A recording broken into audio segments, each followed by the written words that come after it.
সম্মানিত সুধী, আসসালামু আলাইকুম। তো আজকে আমরা এই সকালবেলা চার টেবিলে আমাদের সম্মানিত স্যার এবং আমাদের এক ভাই আর এক সিনিয়র ভাই সবাইকে একসাথে পেয়েছি অনেক দিন পর এরকম চার টেবিলে দেখে আসলে সত্যি খুবই ভালো লাগতেছে।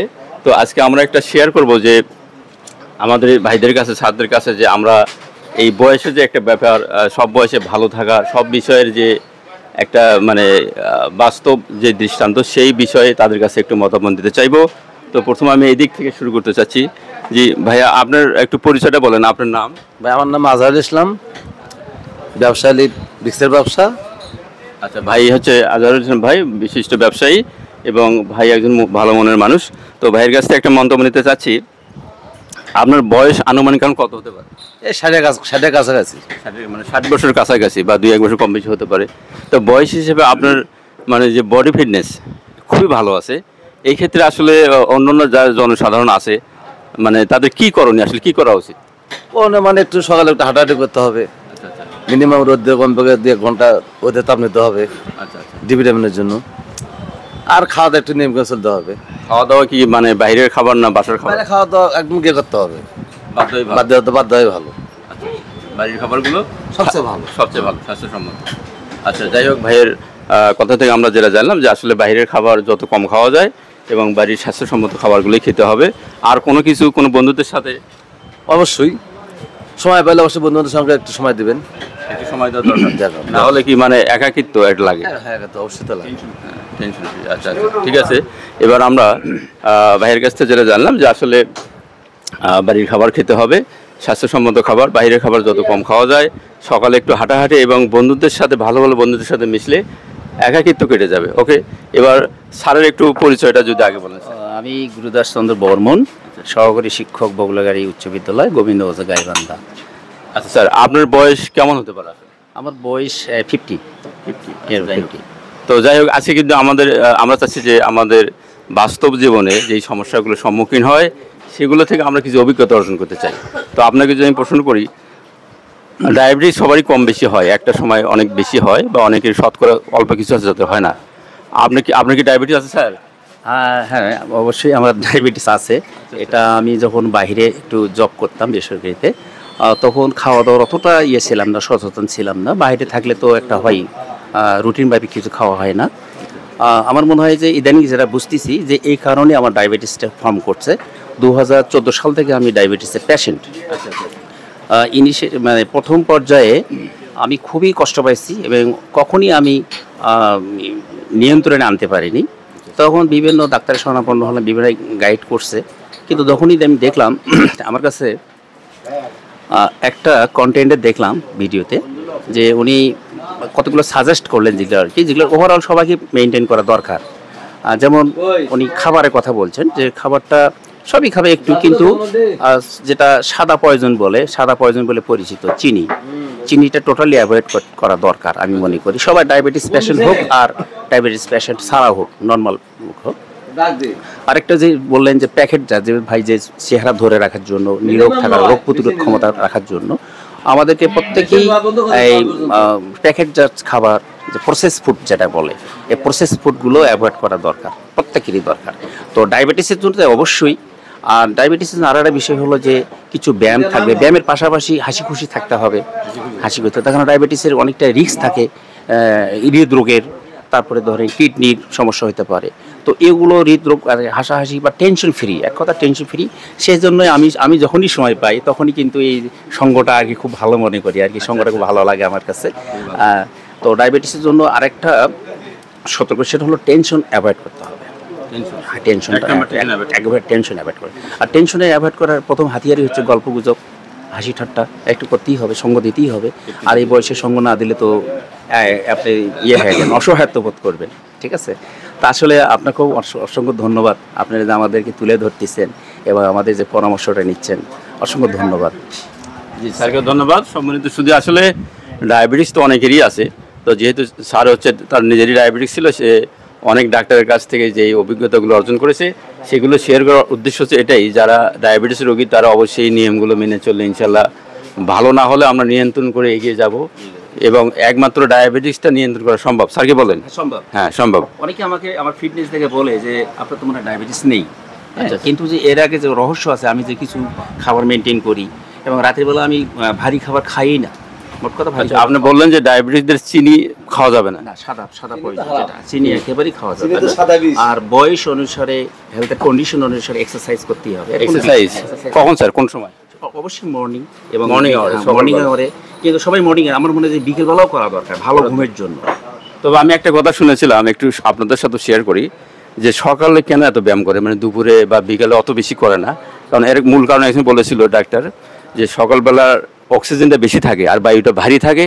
এই সকালবেলা যখন ব্যায়াম করে তখন জোরে নিঃশ্বাস নিলে এই নাকের ভিতর দিয়ে যখন অক্সিজেনটা বেশি যায়, তখন হার্ট, লিভার, কিডনি, অগ্নাশয়, পাকস্থলী, মানে প্রত্যেকটা অঙ্গ প্রত্যঙ্গ অনেক সতেজ এবং ফুল ফ্রেশ হয়। সেই জন্য সকালে মনে হয় একদম বেস্ট অফ অল। তারপর বিকেলের সুযোগ পেলে হাঁটাহাঁটি করা ভালো। স্যারকে ধন্যবাদ। স্যারের কাছ থেকে আমরা আসলে এখন বর্তমানে কিন্তু ডায়াবেটিস একেবারে প্রায় লোকেরই বলতে গেলে, তো এখান থেকে আমরা কিছু হেল্পফুল পাওয়ার চেষ্টা করব। যাই হোক, স্যারের কথা ভালো লাগলে এবার আমরা যাচ্ছি আমাদের স্যার। আপনার ভাই, আপনার পরিচয়টা একটু বলেন। আমি মোহাম্মদ ওয়াহিদুল ইসলাম কবিরাজ। আমার পরিচয়, আমি মূলত একটি রাজনৈতিক দলের সঙ্গে জড়িত এবং ব্যবসায়ী। আপনার কোন পদ আছে, রাজনৈতিক কোন পদ আছে? রাজনৈতিক, আমি রাখালব্রিজ ইউনিয়ন যুব দলের সভাপতি এবং থানা যুব দলের যুগ্ম আহ্বায়ক।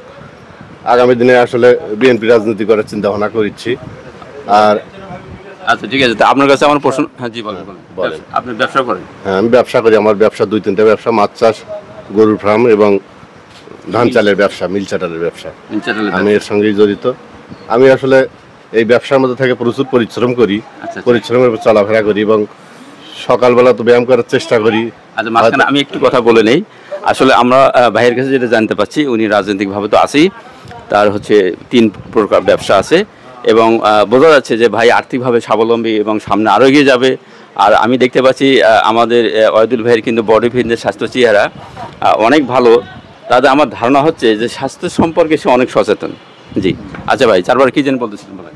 হ্যাঁ, স্বাস্থ্য সম্পর্কে সচেতন বলতে আমি আসলে সব ধরনের নেশার বাহিরে, বুঝছেন, নেশা বলতে শুধু চাটা, সেটাও লাল চা ছাড়া অন্য কিছু আমি খাই না। আর সব ধরনের নেশার বাহিরে চলাফেরা করি। আমি সবাইকে বলতে চাচ্ছি, যে কোনো ধরনের নেশা, অনেকে অনেক ধরনের নেশা করে, আমি সব ধরনের নেশার বাইরে। আমি চেষ্টা করি আমার পার্শ্ববর্তী যারা চলাফেরা করে সবাই যেন নেশার বাইরে চলাফেরা করে, খেলাধুলা এবং যে কোনো কর্মের মধ্যে থাকবে, সেটাই তার জন্য আমি মনে করি উপযুক্ত একটা সময়।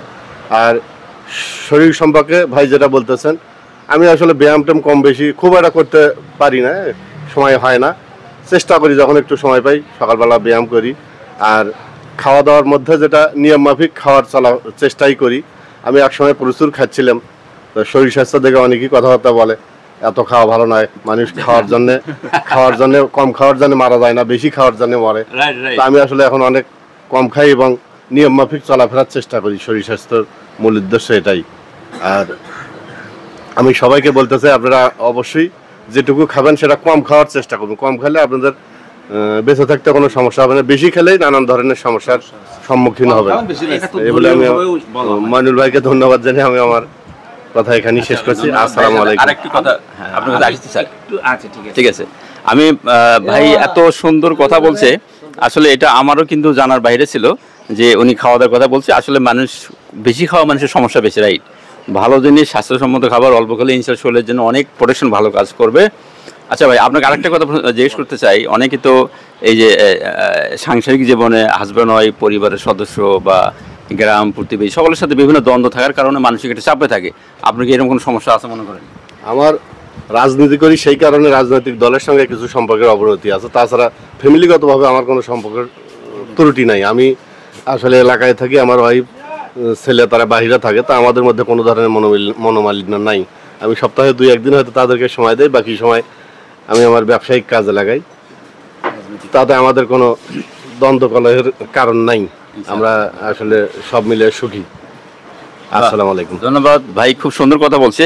আসলে এটাই আমাদের সাংসারিক জীবনে অনেক সমস্যা যদিও থাকতেই পারে, তো সেগুলোকে আমরা বিভিন্ন কৌশলে এড়িয়ে কীভাবে ভালো থাকা যায়, মানসিকভাবে তৃপ্তিতে থাকা যায়। কারণ কথায় আছে, মনের সুখটাই সবচেয়ে বড় সুখ। মানসিকভাবে যার প্রশান্তি নেই সে কিন্তু কোনো কাজের তৃপ্তি পাবে না। সেজন্য মানসিকভাবে আমরা সুখে থাকার চেষ্টা করব। আর ভাইয়ের কাছে আমরা কিছু শিখলাম, জানলাম, এবং ভাইও সেই কথাগুলি বলছে, এবং স্যারের কাছে আমরা জানি। তো স্যারের কাছে আরেকটা প্রশ্ন আমার আজি স্যার বলেন, কি যেন করতে চাচ্ছিলাম। জি স্যার বলেন। যে শুধু ডায়াবেটিস, আমার কাছে ডায়াবেটিস যেটা মনে হয়, ডায়াবেটিস পেশেন্টদের না, সবারই প্রপারলি রেস্টের দরকার, অর্থাৎ ঘুমের দরকার। ভালো ঘুম হলে সবই। ঘুম বলতে আপনি মানে একটা লোকের কয় ঘন্টা ঘুম পারা উচিত সেই ক্ষেত্রে? বয়স অনুসারে এরা ডিফার করে, তবে আমার মনে হয় যে সব বয়সী লোকের ন্যূনতম, যারা আমরা ইয়াং যারা আর কি বা মধ্যবয়সী যারা আছে, 6 ঘন্টা মিনিমাম, 6 ঘন্টা মিনিমাম 6 ঘন্টা। আর এটা অবশ্যই 10টার পরে ঘুমানো দরকার। 10টার পরে থেকে 11টার মধ্যে ঘুমানো যেতে পারে। আচ্ছা, বাংলাদেশের যত স্টুডেন্ট আছে সকল উদ্দেশ্যে, তাদের উদ্দেশ্যে কি বলা যায় যে ঘুমের ব্যাপারটা? ঘুমের ব্যাপারটা অবশ্যই স্টুডেন্টকে একটু প্রপারলি নিয়মমাফিক ঘুমাতে হবে। ঘুম না করলে তার ওই পড়ার যে টেবিলে যে শ্রমটা দিবে বা পড়বে, স্টাডি করবে, সেটা কাজে আসবে না, মনে থাকবে না। তার ব্রেনকে রেস্টে দিতে গেলে অবশ্যই তাকে, অনেকে মনে করে গভীর রাত পর্যন্ত পড়লে ভালো হয় না। আমার মনে হচ্ছে যে 10টা থেকে 11টা বাজে সে যদি ঘুমায়, আর যদি সে যদি খুব আর্লিতে ওঠে, সেটা যদি তখন স্টাডি করে, আমার মনে হয় সে বেনিফিট বেশি হবে। বাহ, ফাইন, খুবই ভালো লাগলো স্যার। সম্মানিত শুধু আসলে আজকের এই 4 টেবিলে বসে আপনাদের কেমন লাগবে জানি না, তবে আমার সত্যিকার অর্থে আমাদের এই ভাইদের সাথে অনেকদিন পর দেখা, এবং খুবই ভালো লাগলো। এখান থেকে আমরা অনেক কিছু শেয়ার করলাম। তো আমি সব শেষে বলতে চাই, বিশেষ বাংলাদেশ যত স্টুডেন্ট আছে সবাইকে বলবো যে ঘুমটা যদি ঠিক থাকে, ব্রেন কাজ করে ভালো। কারণ অনেকে আমরা দেখছি রাস্তাঘাটে বাড়ি ঠেলতেছে। আমি একটা এরকম দৃশ্য দেখেছিলাম। তা আমি বললাম, আপনারা এটা ঠেলতেছেন কেন? তা বলতেছে, আমি বাড়িটা ফেলে দেবো। হ্যাঁ, তো যখন বাড়িটা ফেলে দেবো, তখন আমি চিন্তা করলাম ব্রেনের সমস্যা আছে। তারপরে এখন আমি দ্রুত সরিয়ে গেলাম, তার সাথে রিঅ্যাক্ট করলাম না, করলে সে আরেকটা বলবে। তার মানে এখানে আমরা কি শিখে পেলাম? যে আসলে তার ব্রেনের সমস্যা। সেই জন্য এই ব্রেনটাকে সুস্থ রাখার জন্য সকল স্টুডেন্ট আমরা বলবো 10 থেকে সর্বোচ্চ 11টা, এরপরে আর ঘুম জায়গায় ঠিক না, ঘুমাতে হবে। এবং early rising is a good for health. সকালে ওঠা স্বাস্থ্যের জন্য ভালো, সকালে সে উঠতে পারবে। যাই হোক, সবাই আমরা এগিয়ে যাব। আর আজকের এই আমাদের সম্মানিত স্যার এবং বড় ভাই, আমার ভাই বন্ধুর মতো সকলের কথা থেকে আমরা যদি কিছু শিখতে পারি, যদি আপনার ভালো লাগে, আমাদের লাইক, কমেন্ট, শেয়ার, ফলো দিয়ে উৎসাহিত করবেন, আমরা যাতে পরবর্তীতে এরকম বিভিন্ন বিষয় নিয়ে আপনাদের মাঝে আলোচনা করতে পারি। তো সবাইকে ধন্যবাদ, এবং আপনাদেরকেও ধন্যবাদ। মাঝে মধ্যে এরকম দেখা হলে খুব ভালো লাগবে। আসলে অনেকদিন পর স্যারকে অসংখ্য ধন্যবাদ এই যে আমাদের স্যার আড্ডাটা তুলে ধরার জন্য। জি, ধন্যবাদ। সবাই একসাথে একটা আস্তে করে একটা তালি দেই সকলের উদ্দেশ্যে। আসসালামু আলাইকুম রহমতুল্লাহি ওয়া বারাকাতুহু।